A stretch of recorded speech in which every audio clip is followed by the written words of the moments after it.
오늘 본문은요, 읽어보셔서 아시겠지만 우리에게 상당한 실망감을 안겨다 주는 본문입니다. 우리가 기대했던 예수님이라면 이제 내가 왔으니 더 이상 율법 따위는 필요가 없다. 이제 율법으로부터 자유함을 누려라. 이렇게 이야기할 수도 있겠죠. 하지만 예수님께서는요, 도리어 나는 율법을 폐하러 온 게 아니고 오히려 율법을 하나도 빠짐없이 다 이루게 될 것이다. 그러니까 율법을 작은 것이라고 여기지 말고 다 지켜라. 율법 학자들과 바리새인들보다 더 의로워야 천국에 들어갈 수 있다라고 말씀하셨습니다. 우리가 어설프나마 알고 있기로는 예수님을 믿기만 하면 율법을 그다지 지키지 않아도 천국에 이를 수 있다라고 생각을 하는데, 그런데도 불구하고 예수님께서는 지금 이 율법을 철저하게 지키되 그 의가 이 율법학자나 바리새인보다 훨씬 더 나아야 천국에 갈 수 있다, 이런 식으로 예수님께서 말씀하고 계시니 실망감과 좌절감이 들 수밖에 없죠. 예수님의 말씀대로 율법을 철저하게 지켜야 한다라고 한다면요, 우리는 이 율법에 따라서 행해야 되기 때문에 돼지고기 먹으면 안 돼요. 돼지고기는 먹을 수 없기 때문에요, 족발, 보쌈, 돈가스, 삼겹살 이런 거 좋아하시죠? 못 먹어요. 그리고 추어탕, 장어 이런 것도 먹어서는 안 되고요, 선지해장국이나 순대국밥 이런 것도 절대 먹으면 안 됩니다. 그러니 오늘 이 본문에서 예수님께서 이 율법을 철저하게 지키라고 하는 이 말이 우리에게 얼마나 큰 실망감과 좌절감을 안겨다 주는 것입니까? 그런데 사실 지금 우리는 이 율법이 먹지 말라고 정한 이것들을 실컷 먹고 있죠. 너무나도 당연하게 여기면서 먹고 있어요. 심지어 이것을 먹는 것을 가리켜서 죄다라고 말하고 있는 교회도 전혀 존재하지 않아요. 다시 말해서 지금 우리가 돼지고기를 먹고 추어탕을 먹고 하는 것들이 전혀 하등에 문제가 될 게 없다라는 거죠. 그렇다면 예수님께서는 왜 본문에서 이렇게 말씀하셨을까? 만약에 우리가 알고 있는 것, 우리가 믿고 있는 게 맞다고 한다면 예수님께서 오늘 본문에서 하신 이 말씀에 대해서 우리가 뭔가 다르게 이해할 필요가 있겠죠. 이 본문을 바르게 이해하는 무언가 타당한 기준이 있어야만 할 것입니다. 그럼 이제는요, 우리가 알고 있듯이 이 율법을 다 지킬 필요가 없다는 이 관점에서 본문을 다시 한 번 더 차근차근 한번 살펴보도록 하겠습니다. 먼저 17절은요 조금 뒤에 다루기로 하고 먼저 18절부터 보도록 하겠습니다. 18절에서요, 예수님께서는 이 천지가 다 없어지기 전에 율법은 하나도 1.1획도 없어지지 않고 다 이루어질 것이다, 이렇게 이야기하고 계세요. 여기서 천지가 없어진다라고 하는 말은 결국에 종말, 세상의 끝이 오는 날을 말하겠죠. 다시 말해서 세상이 끝날까지 율법은 단 하나도 빠지지 않고 다 이루어지게 될 것이다, 이렇게 이야기를 하고 있습니다. 그런데 여기서 우리가 오해하고 있는 게 하나 있는데요, 바로 1.1획이라고 하는 이 표현이에요. 1.1획. 이 1.1획이라고 하는 이 표현을 우리가 이해할 때는요, 한글을 기준으로 생각을 하죠. 그래서 마침표라든지 아니면 쉼표, 아니면 아나, 이런 데서 표기 하나, 획 하나 사라지는 것, 이 정도로만 우리가 생각을 하고 있는데요, 전혀 그렇지가 않습니다. 그런 의미가 아니에요. 여기서 1.1획이라고 하는 말은요, 한글이 아니라 히브리어로 생각을 하셔야 돼요. 히브리어를 보면요, 히브리어 알파벳을 보시면 아시겠지만 여기서 글자 자체가요 굉장히 단순해요. 단순한 획과 점으로 이루어져 있어요. 그러다 보니까 여기에서 하나의 획이나 점이 사라지게 되면 전혀 다른 의미가 되어버릴 수가 있습니다. 그래서 이 한글에서는 한 획이나 한 점 정도 없어져도 그다지 전체 내용에 대해서 지장을 주지는 않아요. 하지만 히브리어에서는 이렇게 획이나 점 하나에 따라서 단어가 완전히 달라질 가능성이 있습니다. 게다가요, 히브리어에는 보시면 여기에서 아실지 모르겠지만 밑에 영어로 표기된 것들을 보시면 알 수도 있는데, 모음이 없어요. 모음을 표기하는 방식이 없어요, 히브리어에는. 물론 말할 때는 발음이 있는데 글로 쓸 때는 자음만 표기를 해요. 기역, 니은, 디귿, 이렇게 자음만 표기를 합니다. 물론 나중에 모음 표기법이 생기기는 했지만요, 이 예수님 당시에는 모음 표기법이 없었어요. 아주 나중에 생긴 것입니다. 그러니까 우리나라 말로 치자면요, 구약 성경이 마치 초성 퀴즈처럼 자음으로만 기록되어져 있는 거예요, 이 당시 구약 성경이. 그러니 가뜩이나 모음도 표기가 안 되어 있는데 자음마저 조금이라도 다르게 표기되면 완전히 전혀 다른 표현이 되어버릴 가능성이 상당히 높은 거죠. 그래서 여기서 1.1획이라도 없어지지 않는다라고 말하는 것은요, 우리가 한글로 이해했을 때 뭐 점 하나 뭐 그런 거 뭐 하나 없어져도 상관없잖아요. 그런데 히브리어에서는 완전히 단어의 뜻이 달라지고 문장의 뜻이 달라지는 것이기 때문에 이 1.1획이라고 하는 것은요, 완전히 달라지는 의미를 가지고 있었던 것입니다. 게다가 우리가 말을 할 때요, 내가 한 말에 대해서 1.1획이라도 빠뜨리지 말고 전달해라, 이런 이야기를 하게 된다면 그때는 진짜로 토시 하나도 틀리지 말고 이야기를 전달해라, 이런 이야기가 아니잖아요. 문자적으로 받아쓰기를 잘해라, 이런 이야기를 하는 게 아니라 내가 원래 말하려고 하는 의도가 무엇인지 알고 제대로 전달을 해라 하는 이야기죠. 사실 말의 표현이라고 하는 것은요, 똑같은 문장이라고 하더라도 어감이나 어투 그리고 상황에 따라서 또 달라질 수 있는 거예요. 문자 그대로 다 써넣었다고 해서, 문자 그대로 읽었다라고 해서 문장의 뜻을 바르게 이해했다라고 말할 수도 없는 겁니다. 제대로 이해하려면 그 당시의 상황과 분위기, 어투까지도 이해를 해야 그 말에 대해서 제대로 이해했다라고 말할 수 있겠죠. 마찬가지로 예수님께서도 지금 이렇게 1.1획도 없어지지 않을 것이다 라고 말씀하시는 것은 진짜로 문자적으로 이 표현 하나가 토시 하나하나도 빠짐없이 다 이런 이야기를 하고 있는 게 아니라 원래 율법이 말하고자 했었던 목적과 그 의미가 그렇게 하나도 바뀌지 않고 이루어진다라고 말하는 거예요. 그런데요, 그 다음에 우리가 또 이상한 건 뭐냐면요, 율법을 1.1획도 바꾸지 말고 바르게 행해라 라고 말하지 않고 뭐라고 이야기를 하냐면 이루어질 것이다 라고 이야기하고 있다는 거예요. 여기서 다시 한번 생각해 볼게요. 율법이라고 하는 건요, 원래 지키는 거잖아요. 이런 율법들이 있으니까 행해라, 이렇게 행해라, 이렇게 지켜라, 하나도 빠짐없이 지켜라, 이렇게 이야기하는 거잖아요. 그런데 예수님께서는 지켜라가 아니라 이것이 이루어질 것이다 라고 이야기를 했다라는 거예요. 예수님께서는 이 율법을요, 이행의 대상이 아니라 성취의 대상으로 이야기를 하고 계시다라는 거예요. 예수님께서 잘못 말씀하신 게 아니라고 한다면요, 이 율법은 행해야 할 일이 아니라 이루어져야 할 일이라는 거예요. 그러면 이 이루어질 일이라고 하는 것은 무언가에 대한 예언이라는 뜻이 되겠죠. 다시 말해서 우리가 알고 있던 것과 상당히 다른 접근과 이해인데, 예수님의 방식대로 이 율법을 이해하자면 율법은 우리가 어떻게 살아야 될 것인지에 대해서 알려주는 것보다는 예수님이 어떤 분인가에 대해서 예언한 이야기라는 것입니다.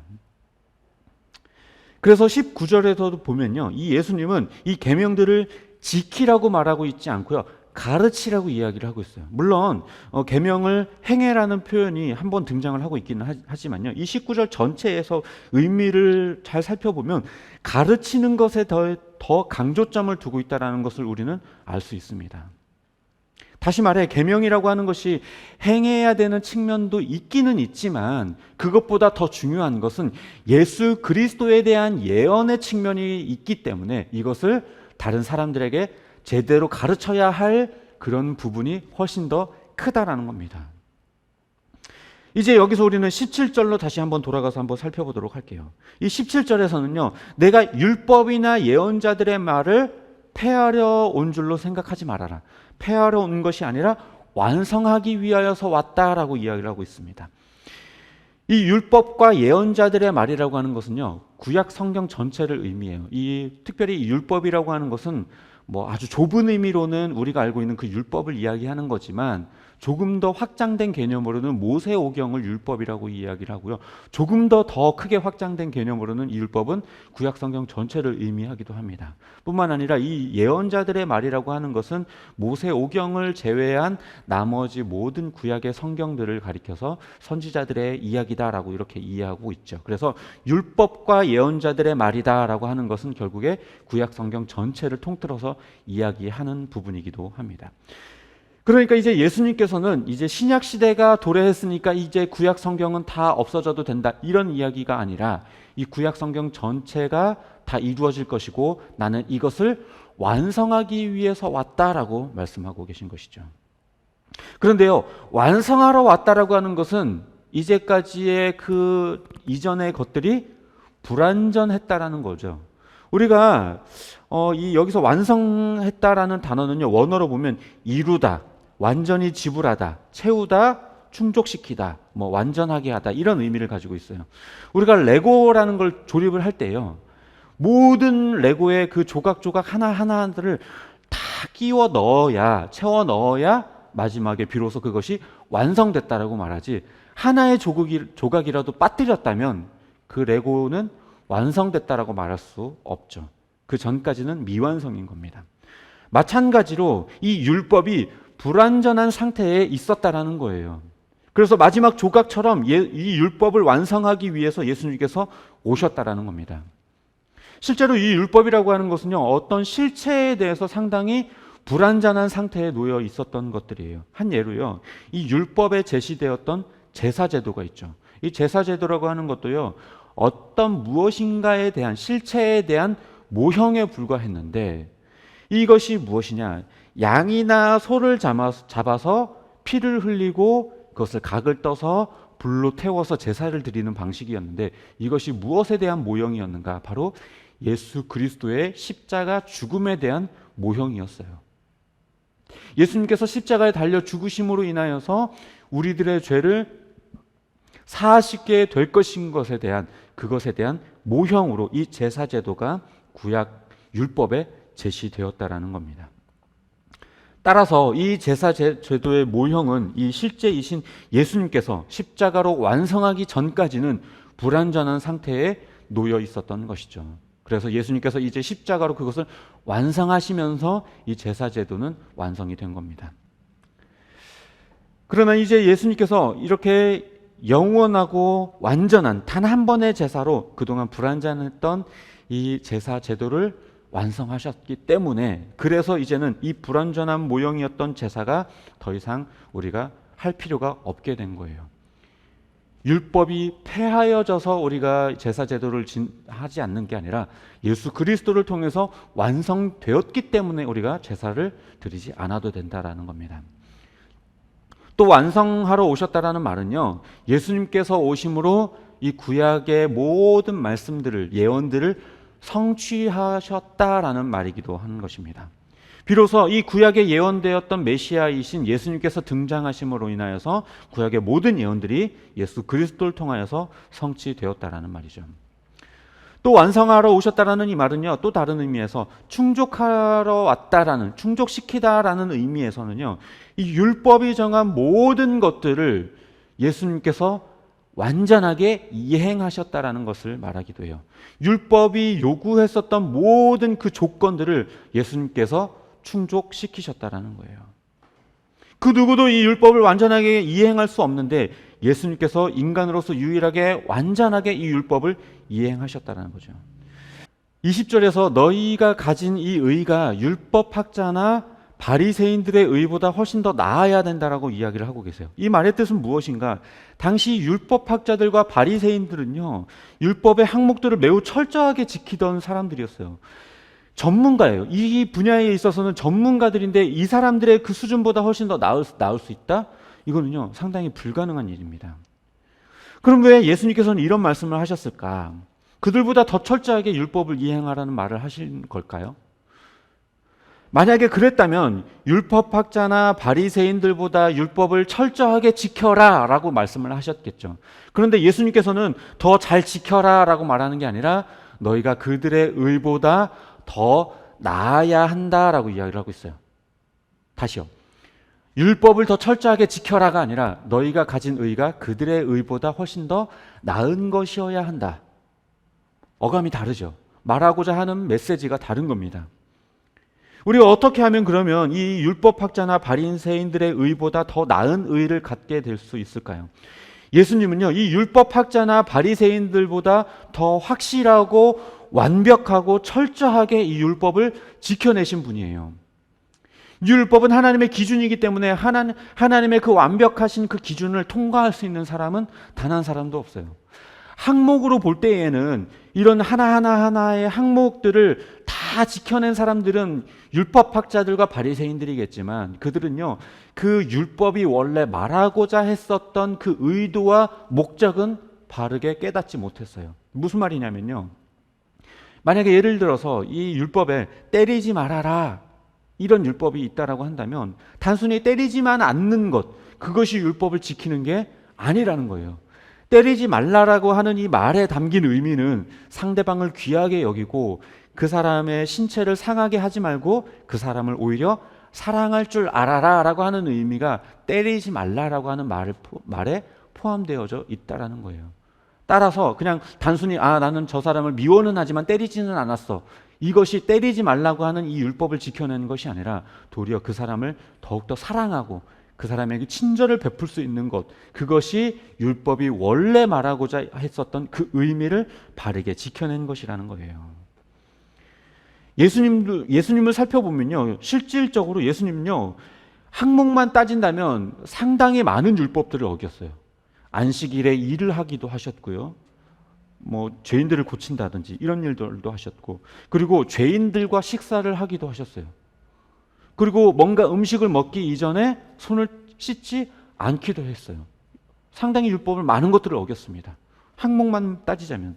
하지만 중요한 것은요, 이 항목이 말하고자 했었던 원래의 의미, 그 속에 담겨져 있는 핵심입니다. 그 핵심을 지켜내는 게 중요한 것이지 항목을 지켜내는 게 중요한 게 아닌 거죠. 따라서 이 율법학자나 바리새인들보다 더 철저하고 완벽하게 이 율법의 그 목적과 의미를 이행하신 분은 바로 예수님인 것이죠. 이제 이 모든 것들을 다 종합해 보면요, 이 예수님께서는 이 율법을 완성하러 오셨고 이 율법은 하나도 빠짐없이 다 성취될 것인데, 바로 이 예수님을 통해서 완성되고 성취될 것이고, 이제 이 예수님께서 성취하신 그 의를 통하여서 이 율법학자나 바리새인들보다 훨씬 더 나은 의를 우리에게 주시겠다라는 겁니다. 어떻게요? 우리가 예수 그리스도를 믿음으로 말미암아 그 우리의 믿음을 하나님께서 의로 여기셔서 바리새인이나 이 율법학자보다 더 나은 의를 우리로 하여금 갖게 하신다라는 겁니다. 앞서 서론에서 말씀드렸던 것처럼요, 단순히 이 율법을 율법학자들보다 더 철저하게 지켜야 천국에 갈 수 있을 것이다 라고 하는 말을 이 본문이 하고 있다는 게 아닌 것이죠. 결국 예수님께서 이 율법을 이행할 것이고, 이행한 하나님의 그 예수 그리스도의 그 의를 통하여서 이 율법학자나 바리새인들보다 더 나은 의를 너희에게 선물하게 될 것이다 라는 걸 이야기하는 겁니다. 율법을 지키는 것보다 율법이 예수 그리스도를 가리키고 있다는 것을 이해하고 율법을 예수님을 통해 더 나은 의를 우리가 갖게 되었다는 사실, 이것을 우리가 이해하는 게 훨씬 더 중요하다는 겁니다. 그러니까 이제 돼지고기, 추어탕, 순대국밥 이런 거 마음 놓고 드셔도 됩니다. 할렐루야. 이런 걸 지키는 게 율법을 철저하게 지키는 게 아니라 그 예수 그리스도를 바르게 이해하는 것, 율법이 원래 전해주고자 했었던 예수 그리스도에 대한 예언이라는 것을 우리가 바르게 이해하는 것, 이게 훨씬 더 중요한 겁니다. 이제 말씀을 정리하도록 하겠습니다. 예수님은요, 율법의 완성자예요. 구약의 성취자이며 율법의 기준을 충족시킨 분이시고 불완전한 율법을 완전하게 만드신 분이시며 1.1획도 빠짐없이 다 성취하신 유일한 분입니다. 예수님 덕분에 이 율법의 항목 하나하나에 우리가 목매지 않게 될 수 있게 되었고, 율법학자나 바리새인들보다 훨씬 더 나은 의를 우리가 가질 수 있게 되었고, 또 우리의 노력이 아닌 그분의 은혜로 구원을 얻게 되었고 참된 자유를 우리가 누릴 수 있게 되었습니다. 율법학자들과 바리새인들의 의는요, 행위로서 율법의 항목들을 어기지 않는 수준의 의로움이었고 자기 스스로 만족감을 누리는 그런 의였습니다. 이것으로는요 절대로 하나님 앞에 인정받을 수 없고 천국에 이룰 수가 없어요. 하지만 우리가 가진 의는 다릅니다. 예수 그리스도의 피값으로 얻은 의로움이기 때문에 온전하고 완벽하고 하나님께 인정될 만한 것이죠. 그 누구도 자신의 노력으로 천국에 이를 수 없지만 우리는 예수 그리스도를 통해 천국에 이를 수 있게 된 것이죠. 우리의 노력으로는 율법의 기준을 통과할 수도 없고 하나님 앞에 옳다 인정을 받을 수 없고 율법을 온전하게 만들 수도 없습니다. 우리가 하나님을 아버지라 부르고 그 이름을 부를 수 있는 것은 오직 예수 그리스도의 공로 때문인 것이죠. 바라기는 오늘도 그 은혜를 기억하며 감사하며 살아가는 저와 여러분의 삶이 되기를 주님의 이름으로 축복합니다.